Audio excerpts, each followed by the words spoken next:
Have you ever found yourself in this situation? Your heart is pounding, your mouth goes dry, your mind goes blank, just because you have to speak in front of a few people?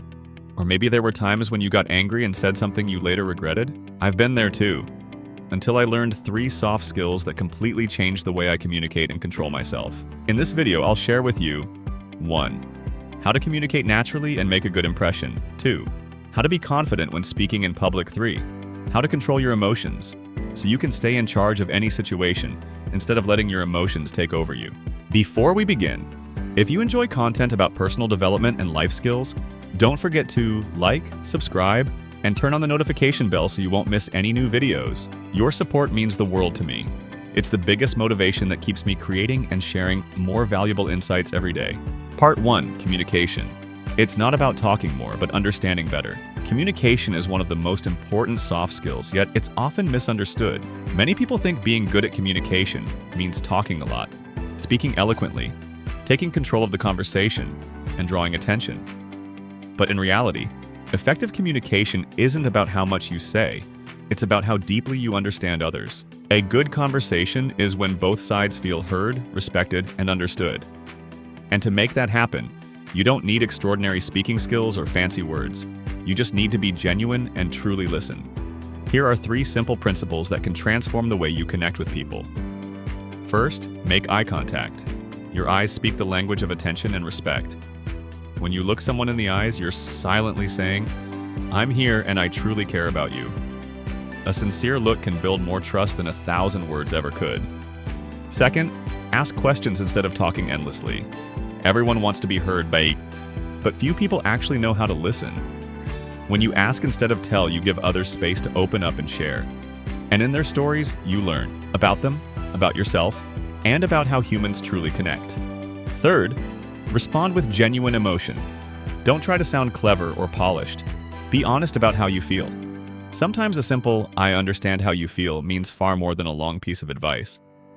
People don't always need you to fix their problems. They just want to be understood. I used to be the kind of person who talked a lot during conversations. I thought that talking more made me seem confident, knowledgeable, and respected. But then I noticed people were getting tired. They nodded out of politeness, their eyes drifted away, and the connection faded. Eventually, I learned to pause, listen, and observe. Instead of trying to say something impressive, I began to pay attention to how others felt. Were they happy, worried, or just needing someone to listen? And something amazing happened. People started opening up to me more. They shared their stories, asked for my thoughts, and our conversations became deeper and more authentic. I realized that being a good communicator doesn't make you stand out. It makes others feel seen. And in a world where everyone wants to speak, the one who truly listens is the one who earns respect. Part 2. Confidence in public speaking. Speaking in front of a crowd is one of the most common human fears, even greater than the fear of heights or the dark. Studies show that over 70% of adults feel anxious, have a racing heartbeat, or even shaky hands when they have to speak in front of others. But here's the truth. No one is born confident.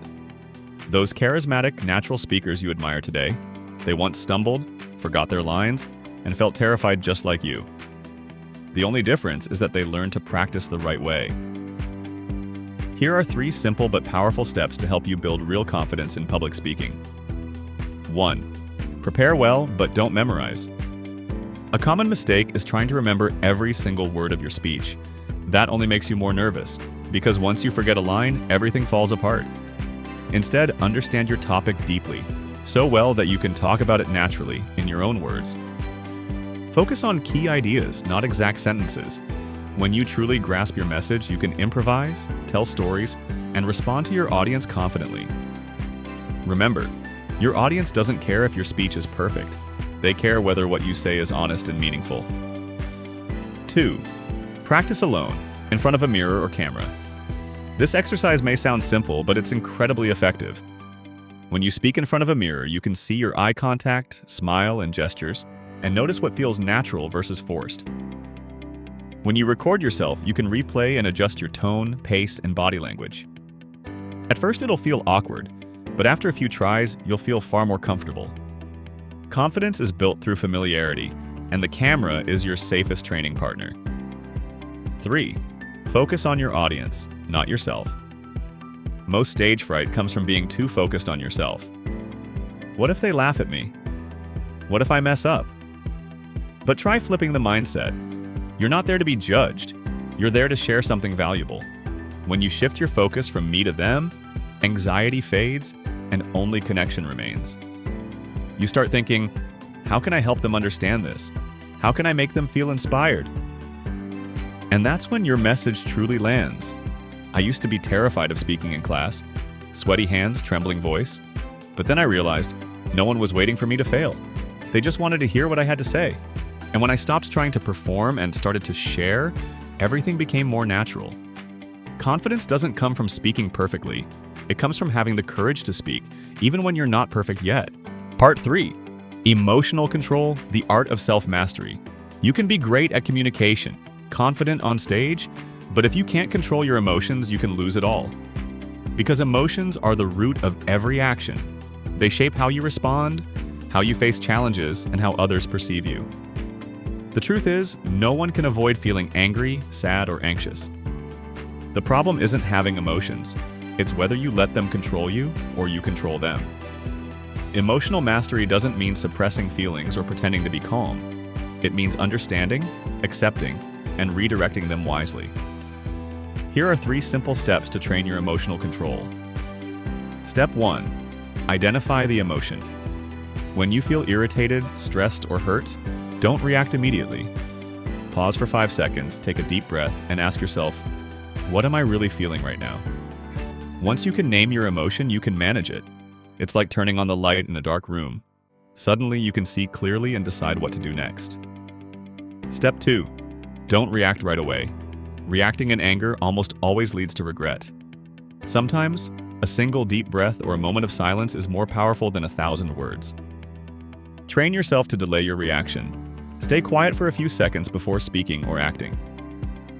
Calm people are respected not because they have no emotions, but because they let reason lead instead of impulse. Step 3. Redirect the energy.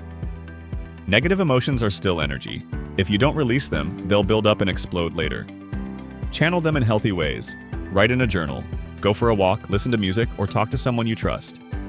A small, mindful action can prevent a big mistake made in anger. A real example. In the past, whenever someone criticized me, I would react immediately. Defensive, harsh, and feeling personally attacked. But later, I learned to pause. I'd take a deep breath and ask, are they trying to insult me or are they pointing out something I need to improve? That brief moment of stillness changed everything. I stopped letting emotions control me. I responded calmly, and surprisingly, people started respecting me more. Emotional control isn't about suppressing weakness. It's about knowing when to stand firm and when to let go. The one who can stay centered amid emotional storms. That's true strength. Because in the end, defeating others makes you skilled, but mastering yourself makes you great. Final lesson. I've realized that soft skills aren't a gift you're born with. They're a journey of practice, shaped day by day through every situation and every conversation. No one is born a great communicator, a confident speaker, or someone who always stays calm under pressure. It all begins with small steps. The first time you dare to speak your mind, to stand up and present, or simply to take a deep breath instead of reacting in anger. When I learned to communicate with sincerity, I understood that words aren't meant to impress. They're meant to connect and to understand. When I practiced speaking with more confidence, I discovered that true confidence doesn't come from a loud voice, but from believing in what you say. And when I learned to control my emotions, I realized I became not only calmer in my words, but also stronger in the way I live. Soft skills, in the end, aren't just about social manners. They're the art of being human. Understanding yourself, understanding others, and responding with grace in any situation. The more you understand yourself, the easier it becomes to communicate, to stay confident, and to master your emotions. If you found this video helpful, please like, share, and subscribe. Your support gives me the motivation to keep sharing life skills that help you grow, stay positive, and live with more confidence every day. And always remember, you don't need to speak loudly to be heard. You just need to speak with sincerity.